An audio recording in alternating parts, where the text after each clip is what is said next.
Electromagnetic radiation and health. Wikipedia audio. Electromagnetic radiation can be classified into two types, ionizing radiation and non-ionizing radiation, based on the capability of a single photon with more than 10 eV energy to ionize oxygen or break chemical bonds. Ultraviolet and higher frequencies, such as X-rays or gamma rays, are ionizing, and these pose their own special hazards. See radiation and radiation poisoning. The electric currents that flow through power sockets have associated line-frequency electromagnetic fields. By far the most common health hazard of radiation is sunburn, which causes over 1 million new skin cancers annually.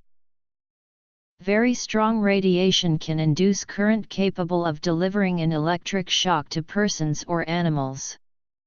It can also overload and destroy electrical equipment.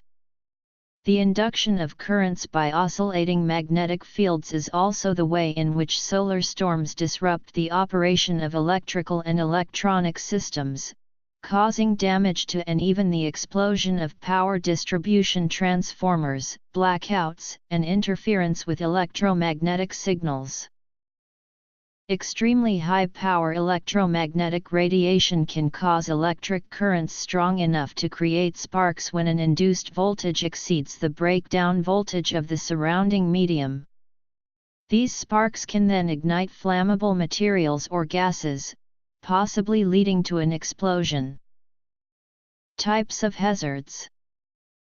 This can be a particular hazard in the vicinity of explosives or pyrotechnics, since an electrical overload might ignite them. This risk is commonly referred to as hazards of electromagnetic radiation to ordnance by the United States Navy. United States Military Standard 464A mandates assessment of HERO in a system, but USN Document OD 30393 provides design principles and practices for controlling electromagnetic hazards to ordnance. On the other hand, the risk related to fueling is known as hazards of electromagnetic radiation to fuel. NAVSEA OP 3565 Volume 1 could be used to evaluate HERF, which states a maximum power density of 0.09 W/m superscript 2 for frequencies under 225 MHz. The best understood biological effect of electromagnetic fields is to cause dielectric heating. For example, touching or standing around an antenna while a high-power transmitter is in operation can cause severe burns. These are exactly the kind of burns that would be caused inside a microwave oven. This heating effect varies with the power and the frequency of the electromagnetic energy. A measure of the heating effect is the specific absorption rate or SAR, which has units of watts per kilogram. The IEEE and many national governments have established safety limits for exposure to various frequencies of electromagnetic energy based on SAR, mainly based on ICNIRP guidelines, which guard against thermal damage. There are publications which support the existence of complex biological and neurological effects of weaker non-thermal electromagnetic fields, including weak ELF magnetic fields and modulated RF and microwave fields. Fundamental mechanisms of the interaction between biological material and electromagnetic fields at non-thermal levels are not fully understood. Fluorescent light bulbs and tubes internally produce ultraviolet light. Normally this is converted to visible light by the phosphor film inside a protective coating.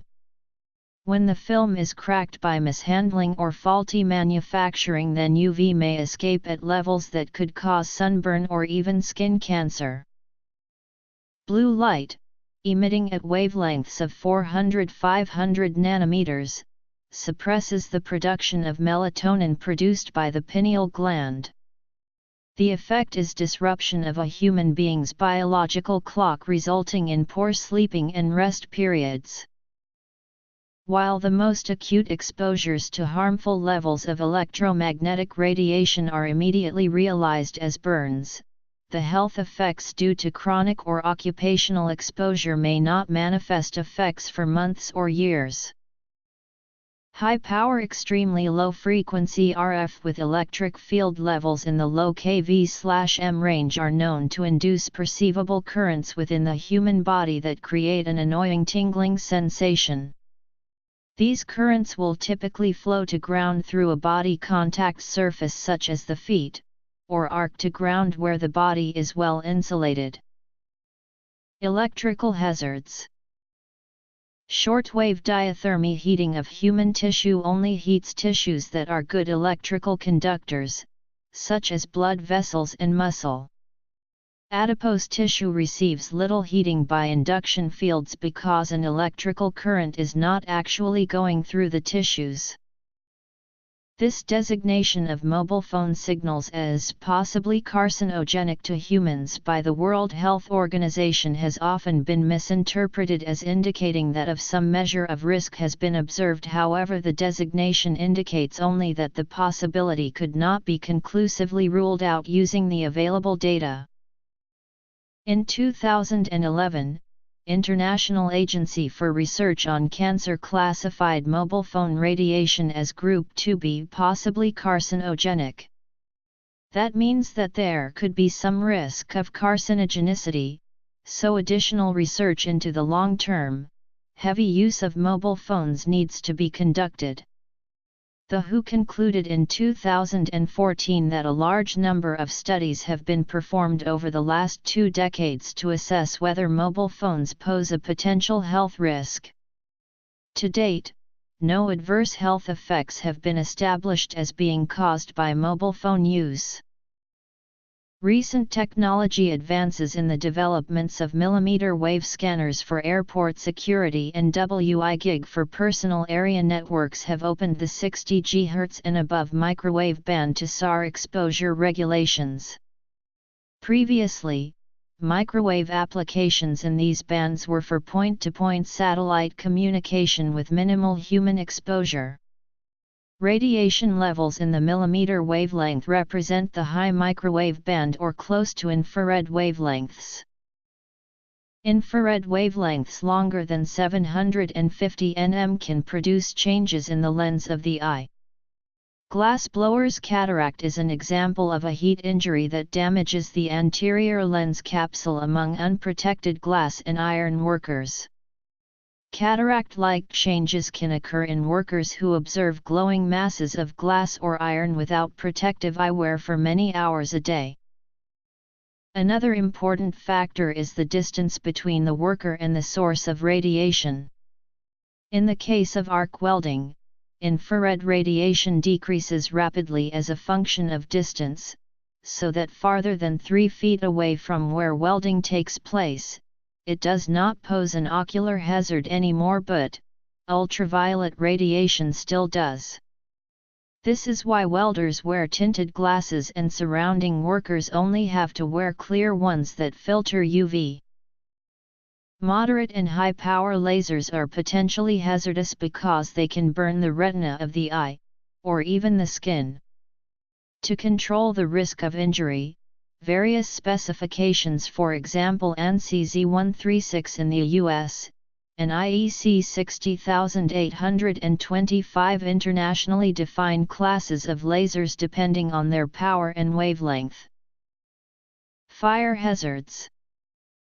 Biological hazards. Regulations prescribe required safety measures, such as labeling lasers with specific warnings, and wearing laser safety goggles during operation. Lighting. Fluorescent lights. LED lights. EMR effects on the human body by frequency. Extremely low frequency.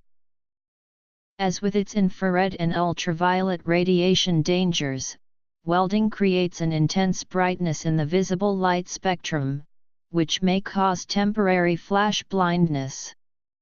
Some sources state that there is no minimum safe distance for exposure to these radiation emissions without adequate eye protection.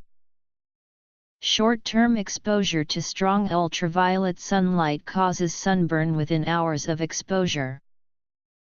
Ultraviolet light, specifically UVB, has been shown to cause cataracts, and there is some evidence that sunglasses worn at an early age can slow its development in later life. Most UV light from the sun is filtered out by the atmosphere, and consequently airline pilots often have high rates of cataracts because of the increased levels of UV radiation in the upper atmosphere. It is hypothesized that depletion of the ozone layer and a consequent increase in levels of UV light on the ground may increase future rates of cataracts. Note that the lens filters UV light, so once that is removed via surgery, one may be able to see UV light.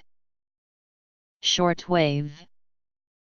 Prolonged exposure to ultraviolet radiation from the sun can lead to melanoma and other skin malignancies.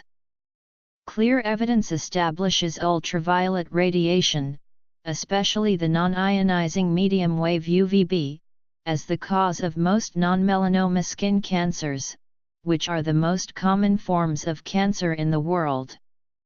UV rays can also cause wrinkles, liver spots, moles, and freckles.